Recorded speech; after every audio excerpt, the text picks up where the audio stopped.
Zack Snyder's Army of the Dead was a celebration of his creative mind. It's just when imagination runs wild through the lens of a director's camera, such product is found. Unlike other Snyder films, this one doesn't have the general charms. You won't be shocked or jaws won't drop. It seems similar to every other zombie films, yet it has its differences. Generally, in post-apocalyptic premised films, we see the world going down, governments crashing with the military taking control.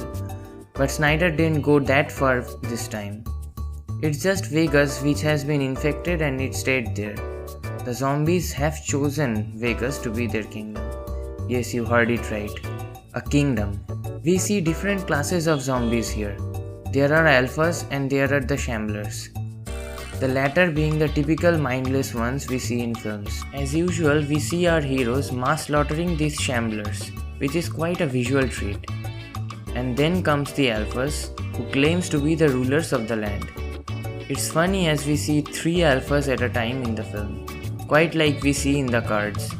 A king, a queen, and another one, probably the jack from the cards.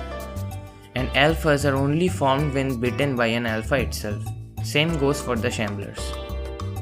The film is full of gross and violent aspects which makes a good apocalyptic storyline. Dave Bautista along with other actors raining bullets across the corridors of Bly's Las Vegas casino is truly a treat. Despite its wild narrative and an awesome best till date opening sequence, the film lacks a storyline. But I wouldn't complain much about it, as in my opinion the film was solely made for visual awesomeness. There were various aspects where the story moved forward just for the sake of it. Characters introduced without any explanation or need, or maybe just to show blood spatter from their skulls.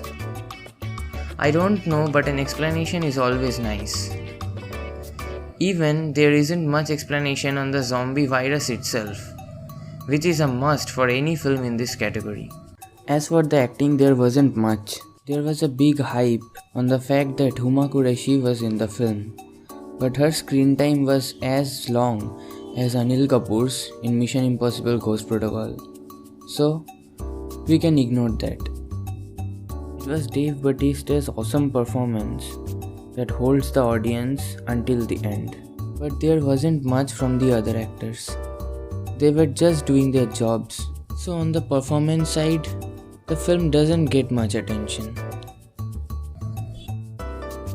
I don't know if there would be any sequels, but the ending surely left a ground for one. As for the ending sequence, spoiler alert, it shows Vandero or whatever they call him coming out of a nuked Vegas with all the money in the casino with him, aboard on a private jet only to realize he has also been bitten.